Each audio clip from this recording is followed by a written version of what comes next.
ایک یہ کہ آپ ریزائن کر دیں، ایک یہ ہے کہ نو کانفیڈنس ووٹ کو فیس کریں، اور ایک یہ ہے کہ اسمبلیاں جو ہیں توڑ دی جائیں اور الیکشن جو ہے وہ کروائے جائیں. اور انہوں نے اس میں سے الیکشن کروانے کی آپشن کو انہوں نے ایکسیپٹ کیا تھا، اور انہوں نے یہ بات کہی. اور اس سے پہلے اسد عمر صاحب بھی یہ بات کہہ چکے ہیں ایک ٹیلی ویژن پروگرام کے اندر کہ اس کی لاجک بھی نہیں بنتی. جس سے پہلے جو کہیں سے کہا گیا کہ عمران خان صاحب نے یہ 3 آپشنز رکھی تھیں کہ میں ریزائن کر دیتا ہوں، میں نو کانفیڈنس ووٹ کو فیس کرتا ہوں، یا میں الیکشن ہو جائیں، تو ظاہر ہے کہ اس کی لاجک اور منطق نہیں بنتی. اور اس میں بھی مجھے تھوڑی سی حیرانگی ہے کہ اچھے سمجھدار لوگ جن سے آپ یہ ایکسپیکٹ نہیں کرتے کہ وہ اللاجیکل پوزیشنز اختیار کریں گے، وہ بھی بعض دفعہ بہت اللاجیکل قسم کی پوزیشنز جو اختیار کر لیتے ہیں. لاجک سے بڑی کوئی چیز ہے نہیں ہے. لاجک ڈیرائیو ہوتی ہے میتھمیٹکس میں. میں نے ایک دفعہ یہ پڑھا تھا، اور یہ پڑھے بغیر بھی آپ سمجھ سکتے ہیں اس چیز کو، کہ انسان کی جتنی یونیورس ہے اس میں the only real science is mathematics. Mathematics کے بعد جو دوسری نیئرلی ایگزیکٹ سائنس ہے وہ فزکس ہے. اس کے بعد باقی سائنسز آتی ہیں، for instance medical science, biology, chemistry, pharmacology, اور جتنی بھی، اور یہ جو مینجمنٹ وغیرہ ہیں یہ تو بہت نیچے آتے ہیں، ان کی لاجیکل ویلیو بہت تھوڑی ہے جو ہم باقی سب چیزیں دیکھتے ہیں. سو جو سب سے زیادہ ایکوریٹ سائنس ہے، جو سائنس ہے exactly the only real science is mathematics. اور میتھمیٹکس کے اندر سے لاجک ڈیرائیو ہوتی. جب ہم ایسی باتیں کرتے ہیں، ہم چاہے کتنے ہی انفلوئنشیل کیوں نہ ہوں، کتنے ہی امپورٹنٹ کیوں نہ ہوں، جب ہم ایسی باتیں کرتے ہیں جو لاجک کی کسوٹی کے اوپر نہیں اترتے، تو ہم خواہ اپنے آپ کو امبیرس کرتے ہیں. سو بندہ ایکسپیکٹ یہی کرتا ہے، ہر ایوریج سٹیزن یہی ایکسپیکٹ کرتا ہے کہ عقل مند لوگ جو ہیں وہ کم از کم لاجک کے ساتھ نہ کھیلے، بیکاز لاجک کی اپنی ایک سرٹن قسم کی ویلیو ہوتی ہے. ایک اور چیز تماشا جو نکلا وہ ہے توشہ خانے کا، کہ توشہ خانے سے گھڑی جو ہے وہ کہاں چلی گئی. اور اس حوالے سے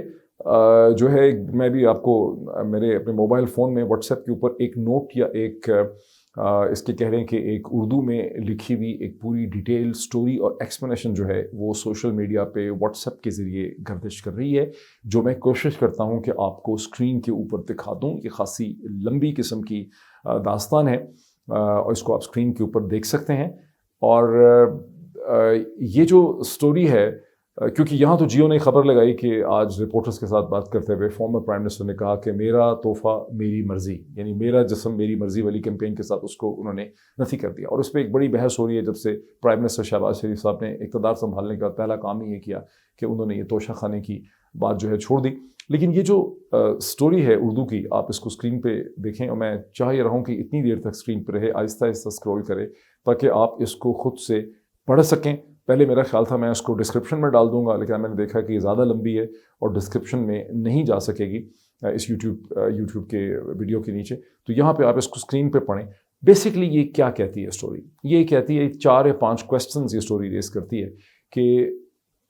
اور اس سے ہمیں یہ پتہ چلتا ہے کہ جو نیلامی کہیں ہوئی ہے 2020 میں عمران خان کے زمانے میں توشہ خانے کی، یہ اپنی نوعیت کی کوئی پہلی نیلامی یا پرچیزنگ یہاں پہ نہیں ہوئی. اس سے پہلے 2017 میں نواز شریف صاحب کے زمانے میں ہوئی، اس سے پہلے بھی یہ ہوتی رہی. اور اگر آپ 2008 سے شروع کریں، جب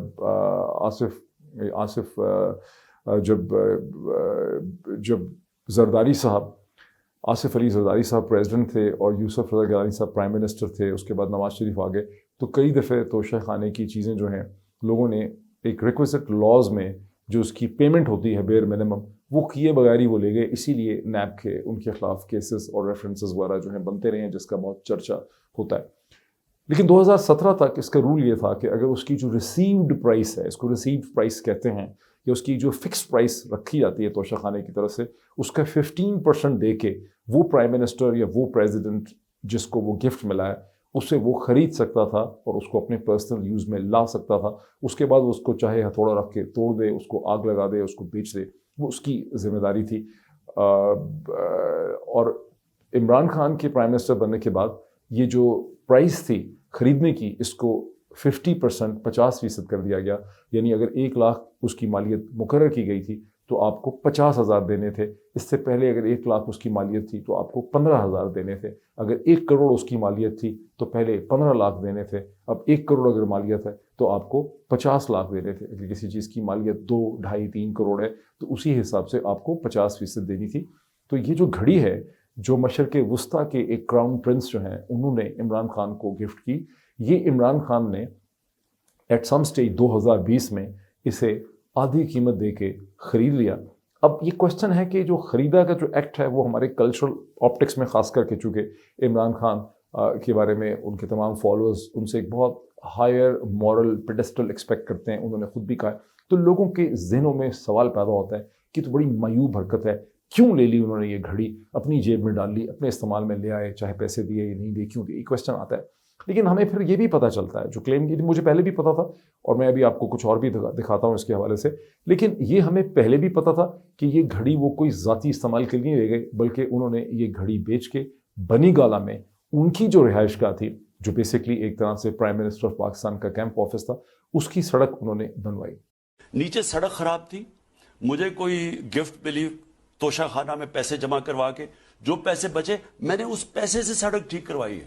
پھر یہ سوال اٹھتا ہے جو کہ آپ اس نوٹ یا سٹوری میں دیکھ سکتے ہیں کہ انہوں نے یہ سڑک کیوں بنوائی؟ وہ تو پرائم منسٹر پاکستان تھے 18 اگست 2020 کے بعد، تو یہ سڑک تو کیپٹل ڈیولپمنٹ اتھارٹی CDA کو بنانی ہی چاہیے تھی۔ اس سے پہلے ہم جانتے ہیں جیسے ابھی شہباز شریف صاحب نے آتے ہی 3 پراپرٹیز اور 3 ایسی جگہیں جن کو انہوں نے کیمپ آفیسز پہ کنورٹ کر دیا، جس میں غالباً جاتی عمرہ بھی شامل ہے۔ اس سے پہلے بھی جب نواز شریف صاحب تھے تو جاتی عمرہ کو ایک کیمپ آفس کا اسٹیٹس حاصل تھا، غالباً ان کی 7 ایسی جگہیں تھیں پاکستان میں جن کو کیمپ آفس کا اسٹیٹس حاصل تھا، غالباً اس میں مری کی جگہیں بھی تھیں، اس میں لاہور کی جگہیں بھی تھیں، اسلام آباد کی بھی تھیں، اینڈ سو آن۔ تو جب کیمپ آفس کوئی جگہ ہوتی ہے تو اس کا تمام تر خرچہ گورنمنٹ آف پاکستان، سرکار جو ہے اس کا خرچہ اٹھاتی ہے، وہاں کی سڑکیں مینٹین کرتی ہے، لانز مینٹین کرتی ہے، ریپیئرز کرتی ہے، نوکر گارڈنرز ان کی تنخواہیں دیتی ہے، ان کا کھانے پینے کا بندوبست کرتی ہے، پانی کا بندوبست کرتی ہے، پینٹ کرتی ہے، سب کچھ کرتی ہے۔ لیکن جو چیز اب تک ہمیں پتہ ہے،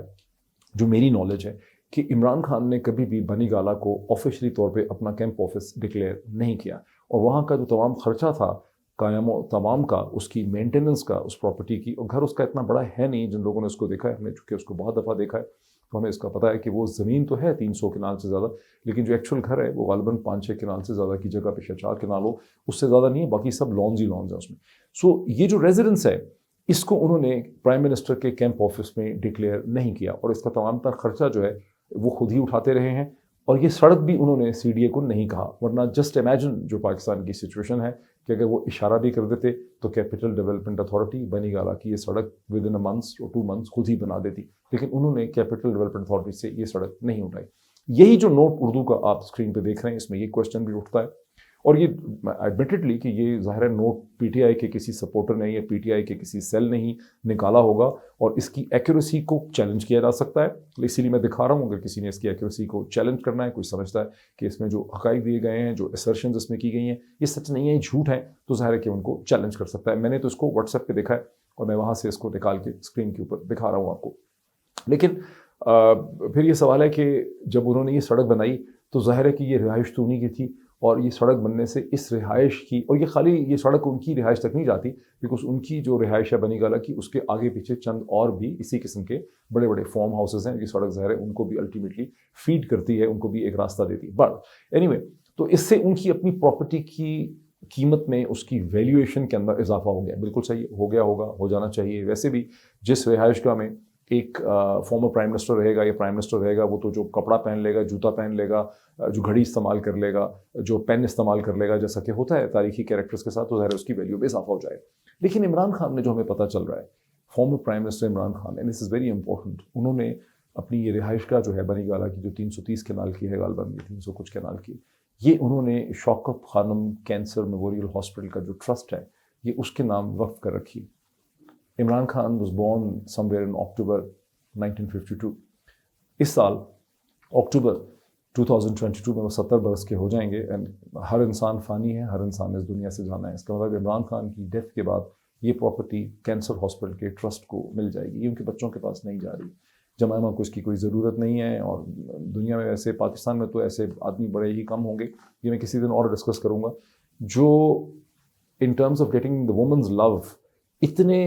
یعنی یونیک ہوں جتنے کہ عمران خان ہیں۔ یہ بڑا انٹرسٹنگ، اس کا پولیٹیکل انالیسس بھی میں کبھی آپ کے سامنے پریزنٹ کروں گا کہ اس کی پولیٹیکل سگنیفیکنس کیا ہے۔ لیکن ایک جملہ میں کہہ دوں، پاکستان کی جتنی پولیٹیکل کلاس ہے وہ بہت زیادہ پیسے جب اکٹھے کرتی ہے، اس کا ایک مقصد یہ بھی ہوتا ہے کہ ان پیسوں کے ذریعے خوبصورت عورتوں کو انہوں نے متاثر کرنا ہوتا ہے۔ ہمارے یہاں بہت سے ایسے پولیٹیشنز ہیں جنہوں نے نکاح کر کے بہت خوبصورت عورتوں کو، یا شو بزنس کی عورتوں کو انہوں نے گھر دے کے رکھے ہوئے ہیں، ایک سے زیادہ اس قسم کی خواتین ان کے مختلف شہروں میں پائی جاتی ہیں، یا ان عورتوں کو امپریس کرنے کے لیے، ان کی محبت اور ان کی افیکشن حاصل کرنے کے لیے آدمی جو ہیں نہ صرف پاکستان بلکہ دنیا بھر میں، لیکن پاکستان میں پرابلم بہت ہی جائگینٹک ہے ہماری پولیٹیکل کلاس کے اندر، کہ وہ کروڑوں روپے کے تحفے جو ہیں ان خواتین کو دیتے ہیں، قیمتی ہار، قیمتی گاڑیاں، قیمتی جوتے، قیمتی کپڑے، پتہ نہیں کیا کچھ، لیکن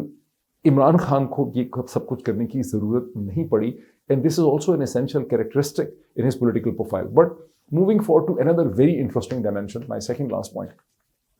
سپریم کورٹ آف پاکستان نے آج آرٹیکل 63A کی بالآخر سماعت جو ہے وہ شروع کر دی، جس میں فیصلہ ہونا ہے کہ جو لوگ اپنی وفاداریاں تبدیل کرتے ہیں، جو منحرف اراکین ہیں، جو ڈیفیکٹرز ہیں، اور جو اپنی پارٹی کے لیڈر کی ریٹن انسٹرکشنز کے خلاف 4 چیزوں پہ ووٹ ڈال سکتے ہیں. کانسٹیٹیوشنل امینڈمنٹ میں ووٹ آف کانفیڈنس اور ووٹ آف نو کانفیڈنس میں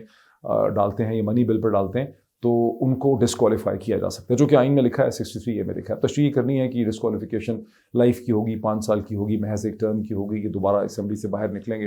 اور یہ دوبارہ الیکشن لڑ کے واپس آ جائیں گے. اب یہ ایک لحاظ سے ایکیڈیمک ہو چکی ہے، بیکاز ہم یہ سمجھتے ہیں کہ اس میں سپریم کورٹ آف پاکستان نے اس کو اتنا ڈیلے کیا کہ پنجاب کی بھی اور سینٹرل گورنمنٹ دونوں گر گئیں، اور اب سپریم کورٹ آف پاکستان جو ہے اگر اس کا فیصلہ کرتی ہے تو اس کا ایفیکٹ جو ہے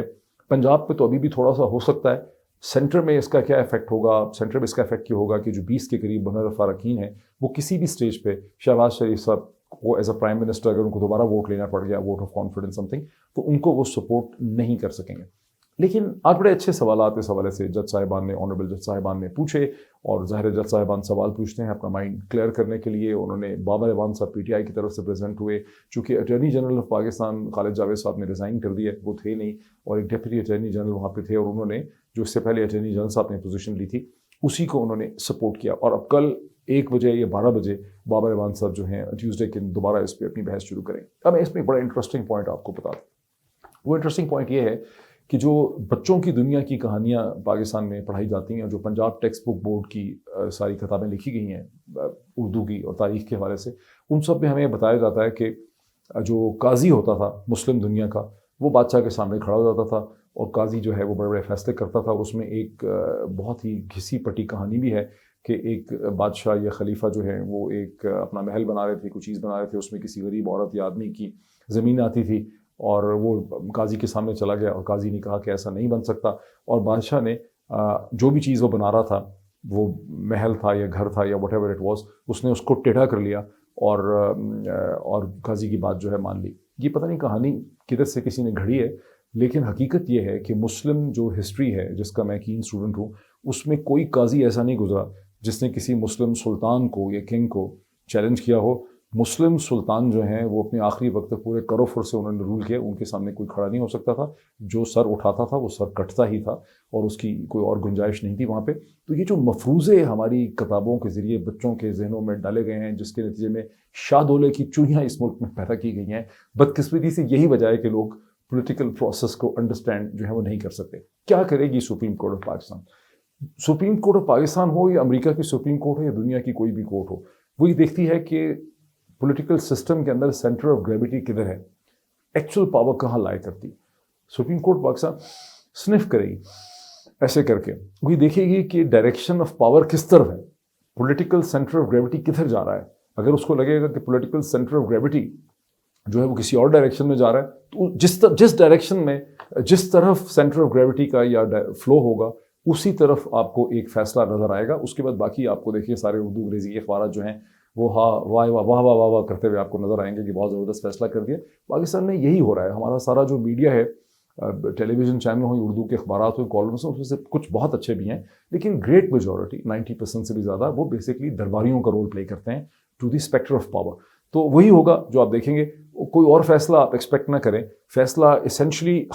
فیصلہ یہ ریفلیکٹ کرے گا، جو فیصلہ آئے گا تو یہ ریفلیکٹ کرے گا کہ اس وقت پاکستان کی پالیٹکس میں سینٹر آف گریویٹی کدھر ہے. لاسٹ پوائنٹ کہ پریزیڈنٹ عارف الوی جو ہیں وہ ایک ٹھیک ٹھاک مصیبت بن گئے ہیں. اس وقت PML لیڈ شہباز شریف صاحب کی جو گورنمنٹ ہے، شہباز شریف صاحب کو انہوں نے اوتھ نہیں دیا پریزیڈنٹ نے. اس وقت ان کا عذر یہ تھا کہ ان کی طبیعت ٹھیک نہیں ہے. اب جو بتایا جا رہا ہے کہ وہ اگر کیبنٹ حلف اٹھائے گی تو اس کو بھی وہ حلف جو ہے نہیں دیں گے اور صادق سنجرانی صاحب جو چیئرمین سینٹ ہیں وہ حلف لیں گے. لیکن اس سے بھی زیادہ امپورٹنٹ ہے پنجاب کے اندر جہاں شہباز شریف صاحب حکومت چاہ رہی ہے کہ گورنر پنجاب کو ہٹا دیا جائے اور اس کی سمری ابھی تک خیر نہیں پہنچی پریزیڈنٹ تک، یہ شاید پہنچی ہے، وہ 15 دن تک اس پہ غور کر سکتے ہیں، واپس بھی بھیج سکتے ہیں مزید 10 دن کے لیے ٹو پرائم منسٹر. سو